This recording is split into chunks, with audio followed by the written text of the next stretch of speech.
Hello and welcome to the Fusion Artist Studio. It's a weekly gathering in which we talk to artists in Marion and Grant County about what they're doing, why they're doing it, what the community needs in the way of art support, and the kinds of things that we all are concerned with in the quality of life in the community.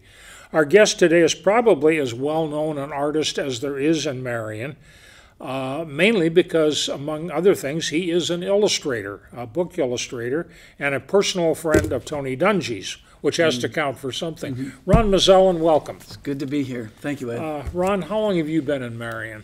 28 years now. Yeah, 28 years.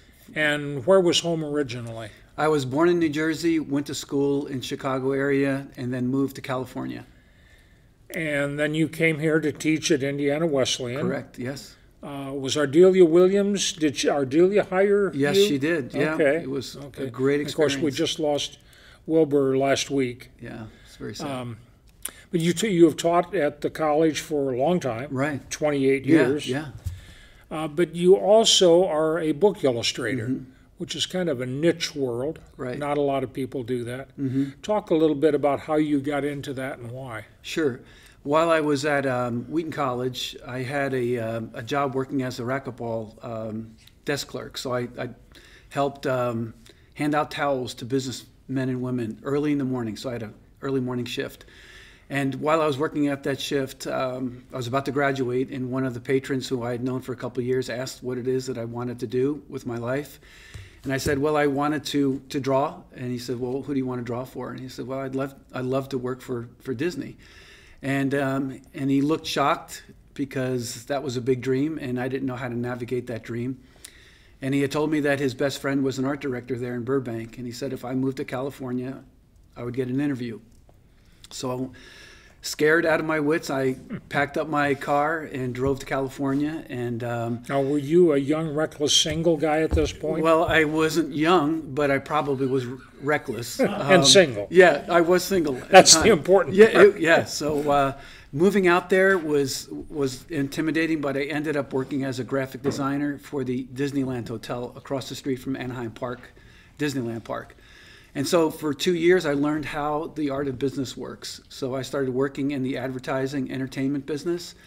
And when you work in those industries, your work is very temporary. It's here and it's gone. So I decided to make a marketing shift to get into book publishing. And I moved my business to New York. And I was able to get an agent, a literary agent, who started to represent me. And my ability to tell the story of a visual narrative. And so I started getting into books. I felt like that had longevity. Your art lasted a lot longer.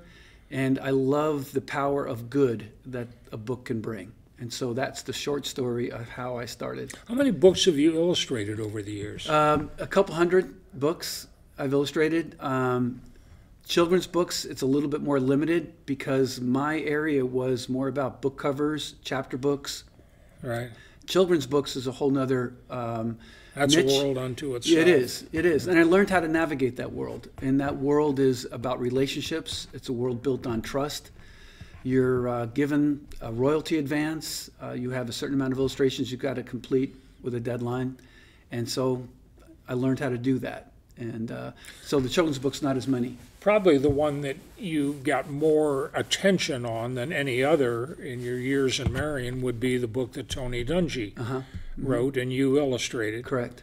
And you developed somewhat of a relationship with Dungy in that process, right? Yeah, so in the business of doing children's books, in all the years I've been doing it, you are never allowed to talk to the author or meet the author. In the children's world. In the children's world. They want you to be totally alienated from them because they don't want the author to dictate what the narrative is going to be or what the illustrations are. Okay. So one of the requirements that Tony Dungy had was that he said, I want to meet the illustrator that's going to work on this.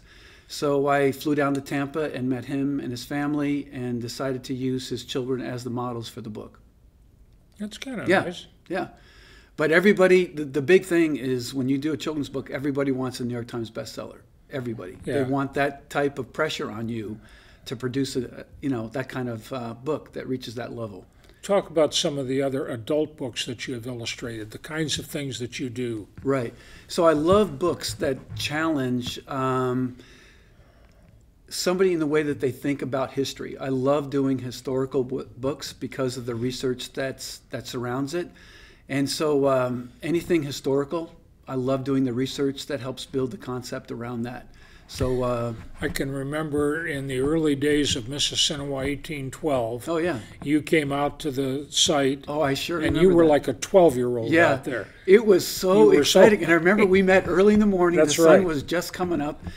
And you had actually invited me to come. And so I had no idea what the 1812 was all about. And I felt like I was just in this incredible time zone.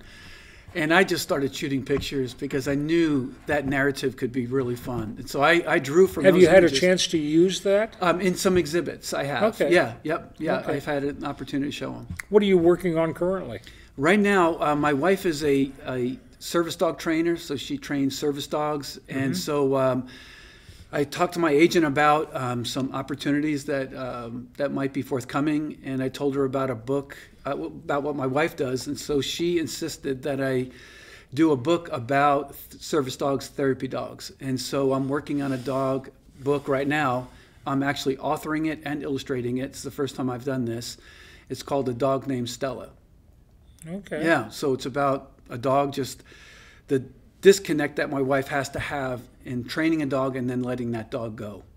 Illustration in many ways is permanent, but in other ways is very ephemeral. Once the illustrations are done, they're used by the publisher, they're gone, they're forgotten about. Right. You've probably got an awful lot of work that's stashed away in a file cabinet at some book publishers. I do, and most times the agreement is that the art is returned to the illustrator, but there's many times that gets forgotten. It's lost. Yeah.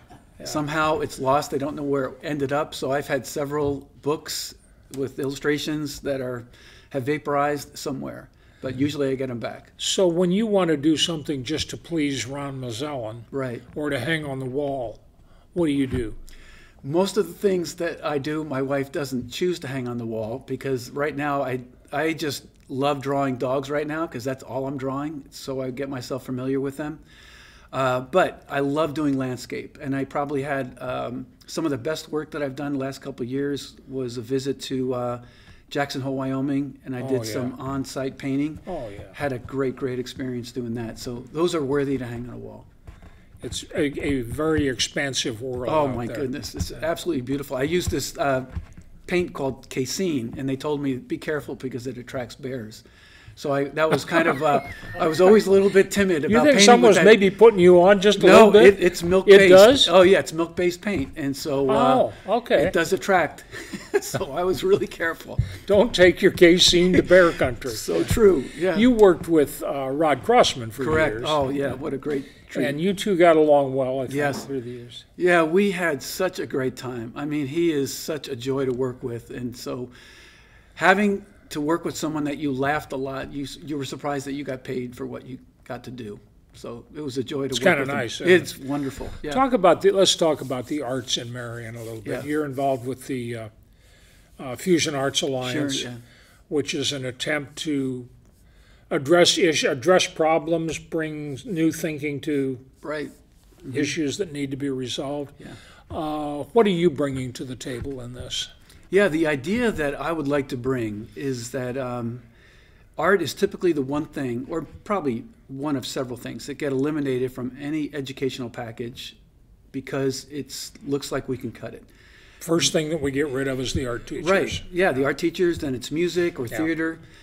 And so what I have found in the years that I've been a part of art is that a lot of creative people are the most misunderstood, and they don't have a way to allow that creative process to be approved, to have a future with it. And the Marion Arts Commission, the Marion Arts Alliance, all of those are providing venues that give opportunity to bring good to a community through the lives of the people that live there. And how are you involving yourself? Right now, I think some of the expertise that I could bring, number one, is that I've done art for a long period of time. I know how it can fit in the world. I know the possibilities that it can bring in terms of future opportunities, aligning the students with the programs that will hopefully be offering as we're imagining what we could become. Those are things that I'm interested in. The conversations with kids, the conversations with adults that would love to do art, but never saw a way to make it fit in the world. And today, in today's world, you could be globally known right from Marion. You don't have to live in any other place. And the way that we have social media today, you can be connected with other people around the world pretty quickly. Are people doing that? Are there young artists or not so young artists that are doing work maybe for the first time in their lives? They're putting it on Facebook or on a page on Instagram, and having that experience? Yeah, I think the first part of doing art is allowing someone to look at it. I mean, it's pretty easy to bury your art. It's pretty easy to bury this dream, and no one ever has to know about it. But to make yourself vulnerable enough to do it and post it, or to put it in an exhibit, or to put it in front of someone is a worthy step to say that, you know what, I'm an artist. Painful thing It to is do. painful. But I think anything that anybody wants to do, everybody else wants to do it.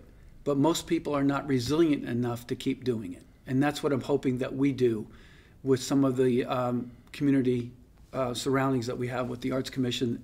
Now, you are a member of the commission? Mm-hmm. Okay. And how is that group functioning? Yeah, I think we're still in, obviously, the Early launching days. phase. COVID obviously has caused a lot of pause for a lot of people. But I still think, you know, when times are like this, you might get better conversations that help you to figure out how do we navigate the obstacles. Because anytime you want to do a big dream, there's always obstacles to it. What does Marion have to bring to the art world? It's a great question. Location does not matter about what you can bring to the world. And I think so many times people have put Marion into a box that basically says you can't dream big here. And I think that's changing. I think there's a lot of people that have sustained the big dreams. You're one of them. That has constantly fought for Marion having a tipping point, a turning point, to bring good to the world. And there's a lot of individuals that we could look at that are actually doing that, and those people bring light to sometimes dark stories that help people to look at Marion as a thriving community. Where do you find the evidence of that right now in Marion?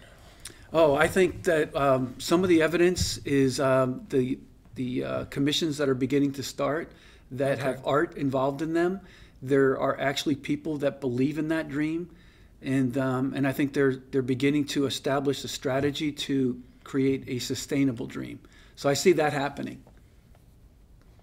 Do we need more venues for artists in Marion? Do we need places for them to practice their art and craft? I think anytime you provide space, you're counting someone as important. You're giving them the space. Emily Dickinson, the great poet, her creative process took place on a 17.5 by 17.5 table. That was her creative spot. But that's where she created her greatest work. And so if that's all the student has is that little 17 by 17.5, then that's where the art gets created. Have you seen that table? No, I have not. Have you? I have. They wouldn't let me touch it. Oh, well, looking would be great. That's exciting. That's exciting. Yeah, it's in her home in Yeah. Connecticut, Massachusetts. Yeah. You're here for the duration. Yeah. You've been here 28 years. Sure. Are there places that you've thought about going? Those are conversations my wife and I have been having because as you get older, you're wondering about, you know, where you want to have the most purpose. Mm-hmm. And I just don't want my purpose just to go away because location. I got to live in Southern California and I realized that there's beauty there. I lived in Colorado, and it's great to be a part of beautiful places. But when there's no purpose, it's hard to be in a beautiful place with no purpose. And I think that Marion has beauty. It's just that there's a lot of people that don't get to see it the way that I think I see it or others see it, and looking for the possibility that some of the beauty happens in the people that you meet. Let's talk about your kids for a minute. You've Yeah. got some very talented children. One of them in New York, or was in New York, He is in New York, right? is in New Yeah, York, Yep. doing what? So he is a painter. He is one Right. of three painters for an artist named Rudolf Stengel. And so my son Evan helps assist with Rudolph's paintings. And so he's been in New York creating alongside him.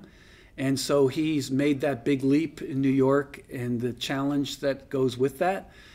And so he's a practicing artist there.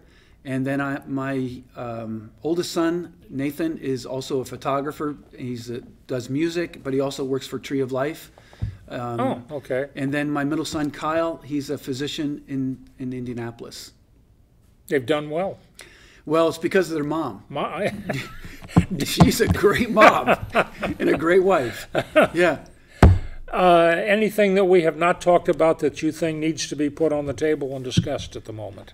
I think that the one thing that I would love just to kind of just end with or just talk about is that when you think about the idea of dreams and the potential of a dream, if we could just keep sustainable dreams from derailing, you'll find out that the potential that someone thought they never had would be realized. And I feel like Marion is a great place for that to happen. It's probably a pretty good place to end this discussion. Yeah. Ron Mazellan, thank you. Thank you so much. We appreciate it. Thanks, Ed. Tune in again when we will visit with another artist here at the Fusion Artist Studio.